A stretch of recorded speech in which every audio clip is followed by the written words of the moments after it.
What would you do if the only road to your home was suddenly barricaded by people who claimed they owned your freedom? For Clara Hensley, that question wasn't hypothetical, it was the spark that ignited a war of wills, a clash of pride, and a reckoning that would leave scars deeper than the Montana dirt she called home. Clara had lived on her sprawling ranch for 30 years, a patchwork of rolling hills and stubborn sagebrush she'd inherited from her father. The Hensley Ranch was her sanctuary, a place where the wind sang through the pines and the stars burned brighter than any city light. The only way in or out was a narrow, winding dirt road that cut through the neighboring land, owned by the Willow Creek Homeowners Association, a gated community of wealthy newcomers who traded city chaos for curated country living. For decades, an easement agreement had ensured Clara's access to that road. It was a simple arrangement etched in legal stone, or so she thought. It started with a letter, crisp and formal, slipped under her door like a venomous snake. The HOA, led by the imperious Vanessa Caldwell, claimed the easement was invalid due to a clerical oversight from 1972. They'd hired a slick lawyer from Bozeman who argued the road was theirs to control. By the time Clara finished reading, her hands trembled not with fear, but with a fury that felt like fire in her veins. The next morning, she woke to find a steel gate blocking the road, padlocked and gleaming under the dawn sun, with a sign that read, "Private property. No trespassing." Clara wasn't one to beg. At 55, she was weathered but unyielding, her eyes sharp as the barbed wire she'd strung herself. She drove her old Ford pickup to the gate, staring at the lock as if it were a personal insult. Vanessa's Mercedes pulled up on the other side, her silk scarf fluttering like a flag of victory. "This is our land, Miss Hensley," she said, her voice dripping with condescension. "You'll need to find another way." "There is no other way," Clara snapped, her voice low but laced with steel. "You know that." Vanessa smiled, thin and cold. "Then I suggest you hire a lawyer." Clara didn't hire a lawyer. She didn't have the money, and she didn't trust suits to fight her battles. Instead, she sat on her porch that night, sipping black coffee, her mind churning like a storm over the Rockies. The HOA thought they could choke her out, force her to sell her land for pennies to their developer friends. They underestimated her. Clara Hensley wasn't just stubborn, she was cunning. The next morning, she called her nephew, Lucas, a wiry 20-something with a knack for mechanics and a grudge against authority. "Aunt Clara, you sure about this?" he asked, scratching his head as she laid out her plan. She nodded, her eyes glinting with mischief. "They want a gate? Fine, let's make it our gate." Over the next week, Clara and Lucas worked in secret. They didn't touch the HOA's gate, that would have been trespassing, and Clara was too smart for that.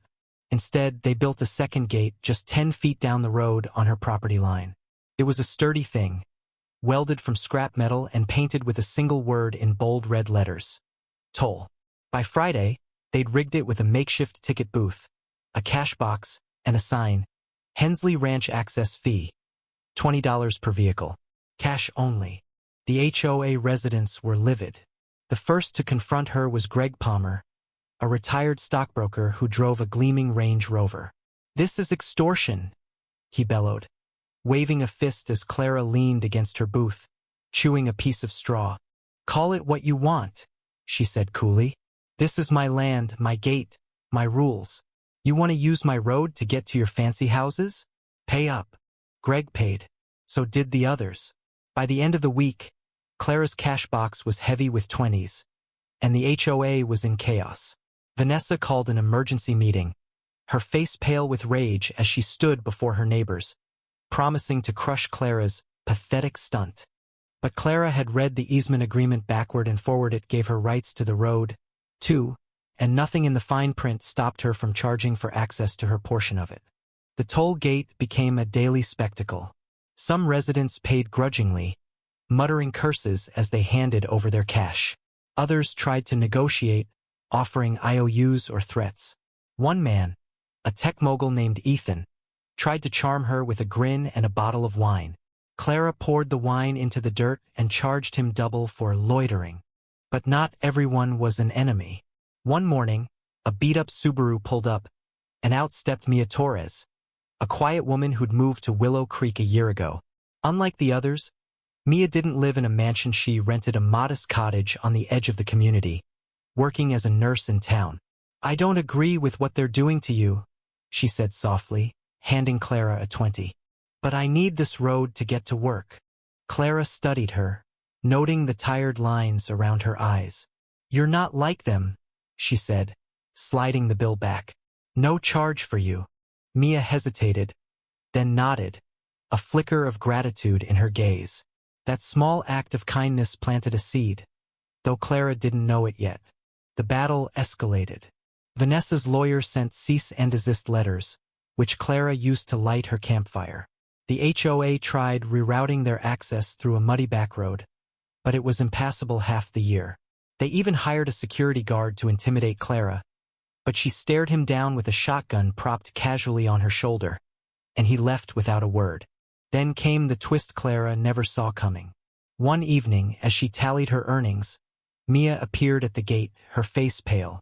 "Clara, you need to know something," she said, her voice trembling.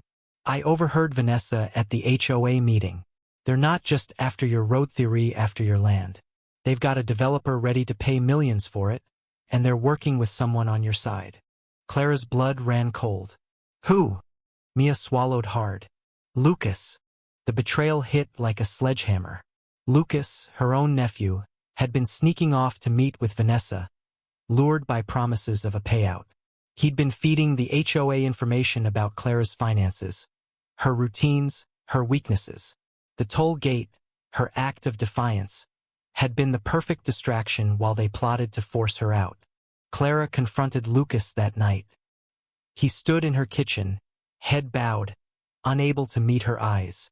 "I didn't mean for it to go this far," he mumbled. "They said they'd make me rich, Aunt Clara. I'd never have to work again." "You sold me out," she said, her voice breaking not from sadness but from rage. "Get out."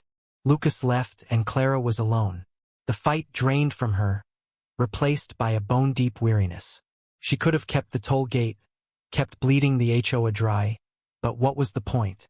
The land she loved, the legacy she'd fought for, was tainted by betrayal. The next morning, she made a call. When Vanessa arrived at the gate, expecting another standoff, Clara was waiting not with a shotgun, but with a contract. "You want the road?" Clara said, her voice flat. "Take it. I'm selling the ranch." Vanessa's eyes widened, greedy and triumphant. "A wise choice," she said. But Clara didn't stay to hear more. She signed the papers, packed a single bag, and drove away, leaving the toll gate standing like a monument to her defiance. The HOA got their road, their land, their victory.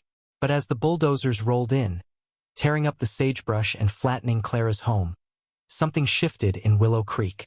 Mia, who'd seen Clara's fight from the sidelines, started asking questions. She dug into the HOA's finances, their deals, their secrets. By the time the developer broke ground, Mia had uncovered evidence of fraud. Vanessa had been skimming funds, bribing officials, and falsifying documents to seize Clara's land. The scandal broke like wildfire. Vanessa was arrested, the HOA dissolved, and the developer pulled out. The land sat empty, a scar on the landscape. Clara was gone, her whereabouts unknown, her spirit broken by a fight she couldn't win. Mia stood at the toll gate one last time. The red paint faded but still bold. She whispered an apology to the wind, knowing it would never reach the woman who'd fought so fiercely for what was hers. The gate still stands, a rusted relic in the Montana dust, a reminder that some victories come at a cost too bitter to bear. ND.